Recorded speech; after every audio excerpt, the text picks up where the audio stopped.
AITAH for telling my wife I want a divorce after she gave me a concussion. After work I was playing with my son and went to the kitchen to throw out a diaper. When I walked into the room my wife started shouting at me, claiming I hadn't been doing anything since I got home. Mind you, I had just spent 2 hours cleaning the kitchen, washing dishes, picking up the living room and putting my daughter to bed before going to the living room to play with my son while I continued to pick up. I was frustrated by her comment and asked her what she meant and outlined everything I had been doing. I left the room and started to walk up the stairs to my living room. I was struck in the side of head with a sealed cardboard box weighing about 2 pounds. This was from about 15 feet away and thrown at full force, so I was dazed for a moment. After confronting her about why she did this, she continued to yell at me and didn't show any concern. Upset and in quite a bit of pain, I went to sit with my son and process what had just happened. After about 45 minutes I was experiencing a growing headache and having some problems with the muscles in the right side of my face and jaw. I gave her my son and told her I had to go to the ER because something wasn't right. I ended up spending the night in a hotel, and the next day began contacting resourced and scheduling follow medical and mental health appointments. The headache lasted 8 days, and I experienced a wide range of symptoms related to head injury.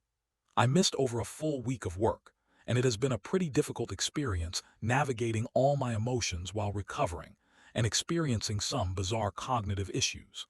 Needless to say, I've been keeping my distance from my wife while I've been recovering. Over the last few years, I've also been dealing with regular emotional abuse in the form of insults, constant belittling, and threats of divorce. This is probably the 6th incident of violent behavior from her in the last 7 years, and the only time she had used an object, and I have serious concern that she could have just as easily thrown something that could have broken my skull. I'm now seriously concerned about what will happen next time, and I'm not willing to wait and find out only to realize I should have left long ago. She has no diagnosed mental health disorders, but how out of control she is when she is angry is now very alarming, and it seems to be escalating. Additionally, she refuses to apologize for any of her words or actions since I met her, even after a diagnosed concussion. All she will say regarding this event are things like, "You know I didn't mean it, I can't aim that well." Over the last week, I was essentially living in a blacked-out bedroom and listening to audiobooks between my frequent naps. Up to yesterday, I have avoided engaging her in conversation, or anything that seems like I'm being baited into an argument. I don't have the mental or emotional capacity to handle an emotionally charged conversation and wanted to focus on my recovery. Last night I told her I've been walking on eggshells around her for the last year. I'm not comfortable being around her and don't see there being any way to mend the relationship after this. I just don't see myself being able to emotionally open up to someone who has injured me, ever. Her response has been to schedule marriage counseling, and she keeps making strange comments about how I have to be willing to make it work for counseling to be effective.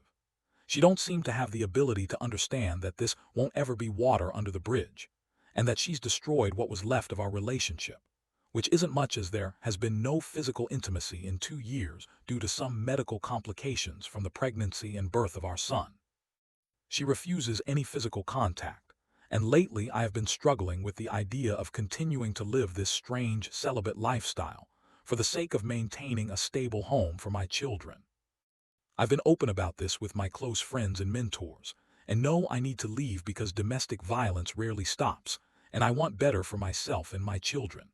I decided to pursue divorcing her, and I think a large part of telling so many people is to force my own hand due to the embarrassment and shame that staying with her would cause. I told the therapist this, and that I want his help navigating towards this goal, but I'm having a very hard time. I'm struggling with the idea of tearing my family apart, and the effect it will have on my 4-year-old daughter. Today she was being unusually sweet and wanted to sit with me. When I refused, she made me out to be the asshole and accused me of not wanting to try. I feel like I'm being heavily manipulated, and my desire to be the peacemaker and nurturer is being twisted against me. When I mentioned this, she got highly offended and accused me of wanting to destroy our family. This has been a wild experience and has been difficult to process. I have no experience with emotional or physical abuse in a relationship prior to this.